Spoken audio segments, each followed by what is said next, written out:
Overwatch 2 has a support problem. Ladies and gentlemen, hello and welcome to the channel. I'm Stylosa, and let's break this down because what is going on with the support role in Overwatch 2? Firstly, there is a massive gameplay change at play here.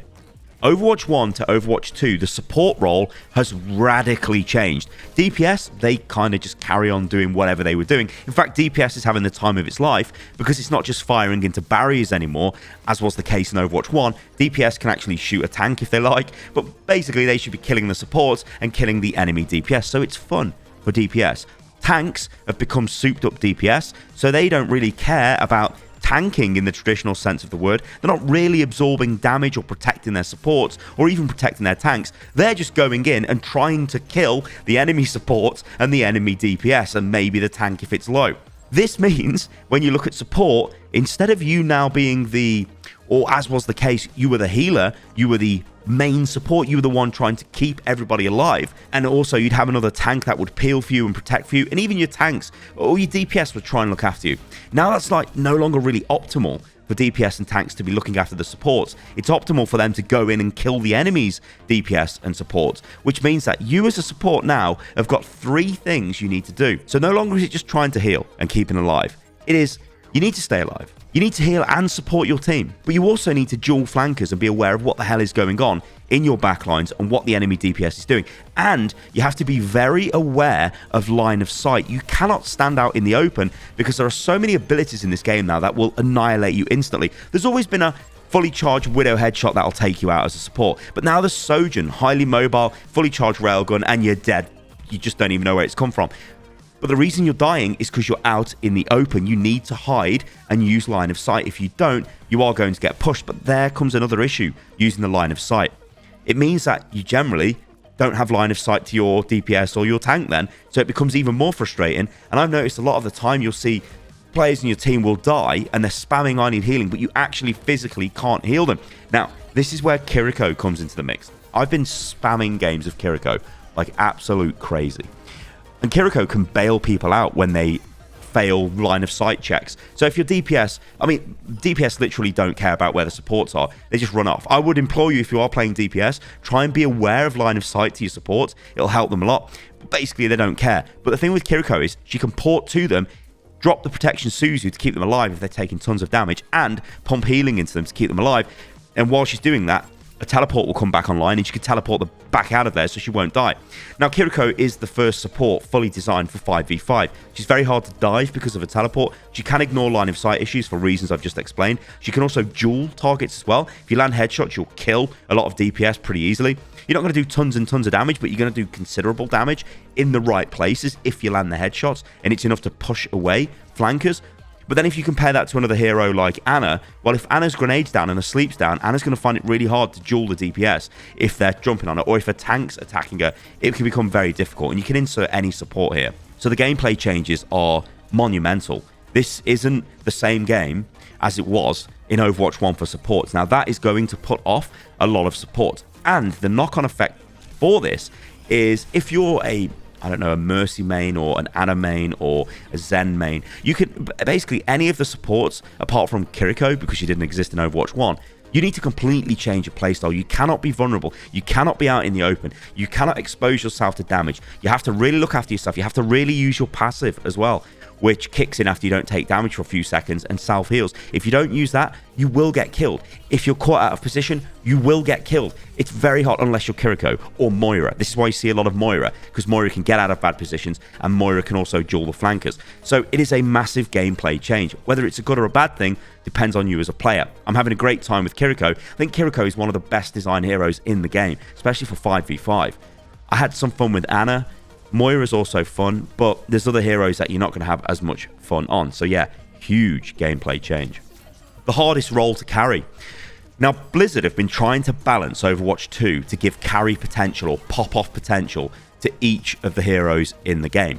Kiriko has a little bit of this. If you land a bunch of headshots, you can, in essence, turn a fight, or you can kill the DPS flanker as it's on top of you, and things like that. So you can make plays, but it's much more difficult. And when you start looking at other heroes, if you look at Mercy, it becomes very hard to make game-winning plays as Mercy. You are reliant, and it's not just Mercy, by the way, this is all the supports. You're reliant on your DPS and your tanks doing what they need to do. That is killing the enemy DPS and killing the enemy supports. If they're not doing that, you can sort of feel in limbo, almost like, I can't really do anything here because we're just losing fights before they begin. And again, this goes back to what in essence is the decreased time to kill in Overwatch 2, whereas a fully charged Sojourn can just wipe out one of your DPS. You can't do anything about that. It's like, okay, we're a player down, Widow gets a headshot, we're a player down, Soldier just does a ton of burst damage, we're a player down. You know, it's like there's issues, or I don't know, you could even say Zen fully charged volley wipes somebody out. There's a lot of that going on, and this again goes back to less tanks, less protection for your team, so people die much faster, and it can leave you feeling quite a bit hopeless. But that's why support is the hardest role to carry, because you need your DPS and your tanks to play well. Whereas if you play DPS or you play tank is the main carry role. If your tank is good, if you've got a really good Zarya player, really good Orisa player or whatever on your team, and they're just running through the enemy front line and just wiping out their supports or wiping out their DPS, you'll win the game. And you can kind of feel useless in that way because they are playing the game and just wrecking people, and you're almost just there to kind of supplement them. But it really doesn't matter because they're winning the game anyway. But like I said, you can still carry with support. It's just a little bit harder. And obviously, you can tell the difference between a bad and a good support. Bad supports won't be healing at the right time, won't be using their support abilities at the right time, won't be using their ultimates at the right time. But it's just a lower impact role when compared with the other roles in the game right now. Flankers. This is something I think we need to talk about again in a bit more detail. So this ties in with the massive gameplay change, but you are now dealing with a lot of enemy flankers flanking you and prioritizing you. But it's not only just the flankers, it's in the fight. They will target you. When I've been playing DPS, when I've been playing tank, I am just going after the enemy supports. Unless there's a DPS in my face, I'll take a duel. But basically, I want to kill the supports. And people are starting to get used to this now, and it's what they're looking for in a team fight. So it becomes almost like a game of... It's like a game of cat and mouse. You are the mouse as the support, and you are running away for your life. And if you're not doing that, if you're not trying to beg that your diva maybe peels for you for once instead of dives into the enemy backline, but she probably gets more value if she dives into the enemy backline. If your DPS are not trying to, I don't know, protect you, or your other support isn't trying to help you out, then it can feel really hopeless and you're just getting battered down. And if you play a bunch of games on the bounce where the DPS are looking at you, and the Tracer and the Genji and the Sojourn, they're all going after you and they're piling pressure on you, it can be really frustrating. But remember, it's not just about flankers, it's just about in the general fight as well. If your tank is deep in the enemy team, that leaves a lot of space, and it means that you as a support, you've got to again use line of sight, and if you don't, you're going to get bullied for it. And this is why I like Kiriko at the moment, because you can bail yourself out of these bad positions. It's like, oh, I'm out in the open, I need to get out of here, I can just teleport away. But yeah, you've got to be really aware of that. But it is a major friction point, you know? You are fighting for your life all of the time. This is going to sound slightly crazy, but healing isn't really your main priority anymore. Keeping yourself alive is. Using your support abilities at the right time is. Healing when you need to. Doing damage when you need to. I think Ana might be a good example for this, because you need to increase your damage and your offensive capability. So it's not about just pumping heals into targets. You heal when you need to, but then you switch to damage when you can. Those little extra bits of damage, especially if they're on the enemy supports, especially if they're on the enemy backline, can make a huge difference. This is why you guys will see this in my upcoming tier list for supports, but Bap, very good. Ana, very good. Moira, very good. Kiriko, very good. And it's because in their downtime from healing, they can output damage. They can use support abilities that can change the ebb and flow of a battle. And that's the huge thing. Whereas if you look at a Mercy, she's still effective. Don't get me wrong, there's no bad supports in Overwatch at the moment. But if you look at like a Mercy or a Brig, they struggle because they're having to, well, heal. It's hard for them to get in and do damage. The Brig example is kind of really cool because Brig needs to be on the front line to be more effective in a lot of ways. If she just sits back and protects her support or other support, it's not as effective as actually getting in there and trying to do damage. But then that makes Brig very vulnerable, because if she's on the front line, well, she's probably going to take a ton of fire. And if I see a Brig on the front line, I'm going to be shooting that Brig if I'm playing DPS or if I'm playing tank. So again, it's difficult. But the supports that have got some sort of range damage potential in them generally do better, because in the moments where they're not healing, they're looking to do damage. And again, this is a marked gameplay change from Overwatch 1 to Overwatch 2, because you're looking to be more aggressive, more offensive. Ana is a good example for this because you're looking to go for offensive Ana grenades pretty much all the time over defensive grenades because they will win you fights. Killing supports is the priority of every other role. So it's not just like, okay, I'll have to deal with DPS. No, you have to deal with tanks coming after you, DPS coming after you, and the other supports coming after you. They will try and kill you. You are in a desperate fight for your life. And if you're not prepared to use line of sight, if you're not prepared to position yourself well, you get punished like almost instantly. It's like, oh, I'm dead straight away.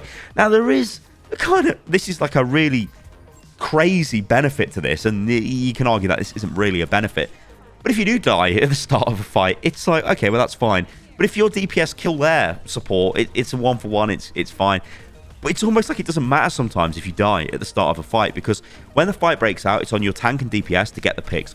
If they don't and the enemy team do it first, then yeah, you'll lose the fight, which sounds really stupid to say that out loud, but there are times where you can die in a fight and still actually win, and that kind of does show you that, yeah, you are kind of low impact in a lot of ways. Of course, if you play well, you keep alive, you make sure you've got the least deaths on your team, especially if you're playing Kiriko. Generally easy to do it with her because you can jump around all over the place.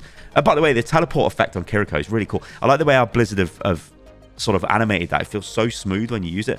But yeah, killing supports is the priority. So you are the main target all of the time. And as you go through the ranks, this will just get worse. Flankers will target you more. Tanks will target you more. DPS will target you more. Other supports will target you more. It's going to get worse. So let's recap this. Why is it the hardest role in the game right now? And why aren't people playing it as much as the other roles? Well, if you're playing support, you need to keep yourself alive, keep your team alive. You need to duel flankers. You need to try and take out the DPS that isn't flanking. You need to try and kill the enemy supports if you can with cheeky long-ranged attacks, or maybe if you're not playing a hero that can't do that, then you need to make sure you're not vulnerable to any kind of crazy damage coming in from distance. It's hard. It's really, really hard. And it's also the lowest impact role at the moment. Because a tank, I mean, you've probably all played Orisa, or Zarya is the best example. You can literally run through the enemy team, run up to their supports, and just disintegrate them. And it's like, oh, well, that was easy. They can't do anything to me. Now she's going to get nerfed. She's not going to be able to do that forever. But then look at Orisa. Orisa can pretty much do the same thing. Run straight in and delete these characters from the game. So this is like a famous Picard quote. But you can make no mistakes and still lose. That's not a problem. That isn't your fault. It just, sometimes that's life, you know? You can just die. And that generally happens in Overwatch. You will get hammered, even if you're in the best position, even if you've got all your cooldowns ready to go, even if you're doing the right thing, just because the enemy, Orisa, has speared you in the head and then you've been shot with a bunch of damage, or the Sojourn has deleted you from the game, or you've been pulse bombed, or the list just goes on and on and on and on. But I do want to end this video with this. If you are playing support is desperately needed in the game. So you're out there doing... You're doing God's work. You're playing well. I love you for what you're doing. I'm playing loads of support and I'm enjoying it myself. But if you are playing DPS and if you are playing tank, do spare a moment and a thought for your DPS, for your support even. Give them line of sight, because they really, really do want to heal you. Don't run away from them, and don't expect them to be following you as you're off on some crazy flank. Maybe Kiriko can do it, but yeah, always try and help the supports with line of sight. All right, guys, thank you for listening and watching to the video. I want you guys to let me know what you think about support at the moment. Even though it's the lowest impact role, I am enjoying playing support quite a lot, but I'd probably be lying if I said I enjoyed playing tank more, just because it feels great to run through the enemy team and kill them. Anyway, ladies and gentlemen, thanks for watching the video. I've been Stylosa, and I'll catch you lovely lot on the next one. See you soon.